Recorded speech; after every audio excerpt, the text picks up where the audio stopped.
السلام عليكم ورحمة الله وبركاته. الحمد لله رب العالمين. الصلاة والسلام على رسول رب العالمين وعلى آله وأصحابه أجمعين. أما بعد فاتقوا الله عباد الله. وعن أنس بن مالك رضي الله عنه عن النبي صلى الله عليه وسلم قال: نعمتان مبغون فيهما كثير من الناس الصحة والفراغ. رواه مسلم. ബഹുമാന്യരായ മുഅ്മിനീങ്ങളെ, ജീവിതത്തിൽ ഉടനീളം തഖ്വയോടെ ജീവിക്കണമെന്ന് ഉണർത്തുകയാണ്, ഉപദേശിക്കുകയാണ്. ഇമാം മുസ്ലിം റഹിമഹുല്ലാഹ് ഉദ്ധരിക്കുന്ന ഹദീസിൽ അനസ് റളിയല്ലാഹു അൻഹു നിവേദനം, മുഹമ്മദ് റസൂലുള്ളാഹി സ്വല്ലല്ലാഹു അലൈഹി വസല്ലം പഠിപ്പിക്കുന്നത്, നിഅമത്താനി, രണ്ട് അനുഗ്രഹങ്ങൾ, മബ്ഗൂനു ഫീഹിമാ കസീറും മിനൻ നാസ്. മബ്ഗൂനൻ അശ്രദ്ധയിലാണ്, കസീറും മിനൻ നാസ് മനുഷ്യരിൽ അധികം ആളുകളും രണ്ട് അനുഗ്രഹങ്ങളെ കുറിച്ച് അശ്രദ്ധയിലാണ്. ഒന്നാമത്തേത് അസിഹത്തു, ആരോഗ്യമാണ്. ആരോഗ്യം, വിശപ്പിനാണ് ആഹാരം കഴിക്കേണ്ടത്. വിശപ്പ് മാറാനാണ് ആഹാരം കഴിക്കേണ്ടത്. ഇന്ന് ആഹാരം കഴിച്ചിട്ട് രോഗികളായിട്ട് മാറുകയാണ്. മരുന്നിന് തുല്യമായ, ഭക്ഷണത്തിന് തുല്യമായ മരുന്ന് കഴിക്കുന്ന ആളുകളുണ്ട്. 10-12 ഗുളികകൾ. അള്ളാഹു തന്ന ആരോഗ്യത്തെ സൂക്ഷിക്കണം. നമ്മൾ ഭക്ഷണം കഴിച്ചു കഴിഞ്ഞാൽ 4 മണിക്കൂറോളം എടുക്കും ദഹനപ്രക്രിയ നടക്കാൻ. അത് കഴിയുമ്പോഴാണ് പിന്നെ വിശപ്പുണ്ടാകുക. ആ കഴിക്കുന്ന ഭക്ഷണം മൂത്രമായിട്ട് മാറ്റും അല്ലാഹു തആല. അതേപോലെ തന്നെ വേസ്റ്റായിട്ട് മാറ്റും, വയറിനെ ശുദ്ധീകരിക്കും. അല്ലാഹു നൽകിയ ആരോഗ്യത്തെ കുറിച്ച് ശ്രദ്ധയുണ്ടാകണം.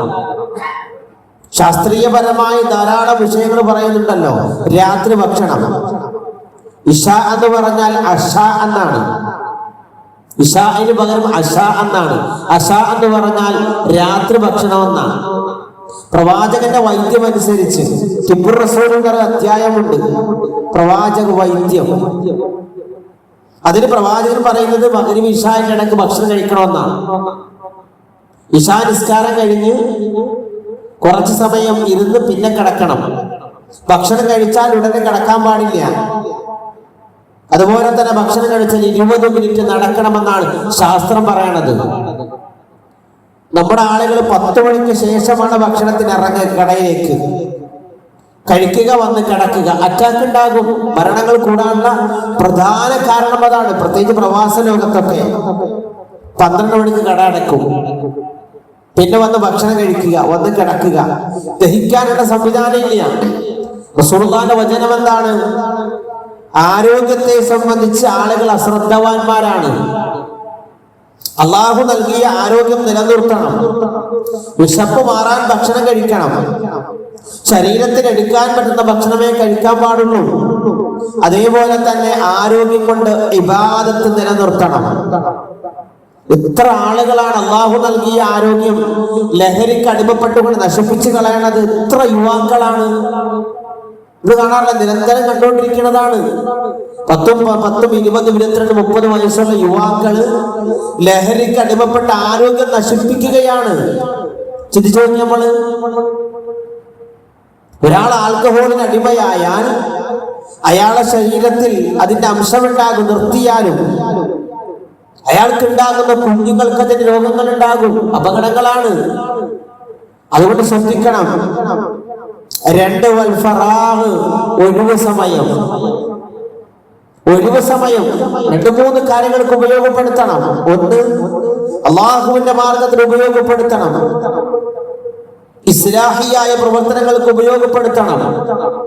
അഭിഷ്ടമുള്ള മാർഗത്തിൽ ഉപയോഗപ്പെടുത്തണം. ഒഴിവ് സമയം അല്പം ഖുർആൻ ഓതാൻ സമയം കണ്ടെത്തണം. ഒഴിവ് സമയം പള്ളിയുമായി ബന്ധപ്പെടണം. ഒഴിവ് സമയം അള്ളാഹുവിന്റെ ദീനുമായി ബന്ധപ്പെടണം. ഒഴിവ് സമയം ഞായറാഴ്ച ഒഴിവ കുടുംബ ബന്ധം ചേർക്കണം. ഞായറാഴ്ച അവധിയാണ്, എടുക്കാറ് നമ്മൾ കുടുംബ ബന്ധങ്ങൾ ചേർക്കണം. രോഗികളെ കാണാൻ പോണം, പ്രയാസപ്പെടുന്നവരെ കാണാൻ പോണം. ഒരാഴ്ചയായി അറിഞ്ഞിട്ട് ഉമ്മാന്റെ അനുജത്ത് രോഗിയായിട്ട് കിടക്കുകയാണ്, ഞായറാഴ്ച ഒഴിവ്. ആ സമയത്ത് നമ്മൾ എന്ത് ചെയ്യണം? രോഗ സന്ദർശനങ്ങൾക്ക് ഉപയോഗപ്പെടുത്തണം. പ്രയാസപ്പെടുന്നവരെ കാണാൻ ഉപയോഗപ്പെടുത്തണം. അതുകൊണ്ട് മുഅ്മിനീങ്ങളെ, ഈ 2 അനുഗ്രഹങ്ങൾ വിലപ്പെട്ടതാണ്. ഒന്ന് ആരോഗ്യമാണ്, രണ്ടാമത്തേത് ഒഴിവ് സമയമാണ്. അത് രണ്ടും പടച്ചവന്റെ അനുഗ്രഹമാക്കി മനസ്സിലാക്കി റഹ്മാനായ റബ്ബിന്റെ ഇഷ്ടത്തിന് വേണ്ടി, തൃപ്തിക്ക് വേണ്ടി, അവന്റെ പൊരുത്തത്തിന് വേണ്ടി, ഖബറിലെ ജീവിതത്തിന് വേണ്ടി, മരണാനന്തര ജീവിതത്തിന് വേണ്ടി, സ്വർഗം കിട്ടാൻ ഉപകരിക്കുന്ന അമലുകളാക്കി മാറ്റണം. അല്ലാഹു തആല ജീവിക്കുന്നിടത്തോളം കാലം ആരോഗ്യത്തോടുകൂടി ജീവിക്കാൻ, ആരോഗ്യമുള്ള ദീർഘായുസ് അല്ലാഹു നൽകി അനുഗ്രഹിക്കുമാറാവട്ടെ. റഹ്മാനായ റബ്ബേ, ഞങ്ങൾ ആരോഗ്യം നശിക്കുന്ന രോഗങ്ങൾ തന്ന ഞങ്ങളെ നീ പരീക്ഷിക്കല്ല റഹ്മാനെ. അപകടങ്ങൾ തരല്ല റഹ്മാനെ, ആപത്തുകൾ തരല്ല റഹ്മാനെ, മാരകമായ രോഗങ്ങൾ തന്ന ഞങ്ങളെ നീ പരീക്ഷിക്കല്ല റഹ്മാനെ. പരീക്ഷണ ഘട്ടങ്ങളിൽ ക്ഷമയോടെ, തവക്കുലോടെ, ഈമാനോടുകൂടി എന്നെ പിടിച്ചു നിൽക്കാൻ ഞങ്ങൾക്ക് നീ തൗഫീഖ് നൽകണേ റഹ്മാനെ. പടച്ചവനെ, ആയുസ്സുണ്ടായിട്ടും ആരോഗ്യമില്ലാതെ വിഷമിക്കുന്ന ആളുകൾ ഞങ്ങളെ കുടുംബങ്ങളിലുണ്ട്, വീടുകളിലുണ്ട്, ഹോസ്പിറ്റലുകളിലുണ്ട്. ശിഫ നൽകണേ റഹ്മാനെ, ശിഫ നൽകണേ റഹ്മാനെ, ശിഫ നൽകണേ റഹ്മാനെ. ربنا تقبل منا انك انت السميع العليم وتب علينا انك انت التواب الرحيم. ربنا آتنا في الدنيا حسنة وفي الآخرة حسنة وقنا عذاب النار. رب اغفر لوالدي رب ارحمهما كما ربونا صغارا. آمين برحمتك يا أرحم الراحمين. السلام عليكم ورحمة الله وبركاته. سبحانك اللهم وبحمدك أشهد أن لا إله إلا أنت أستغفرك وأتوب إليك.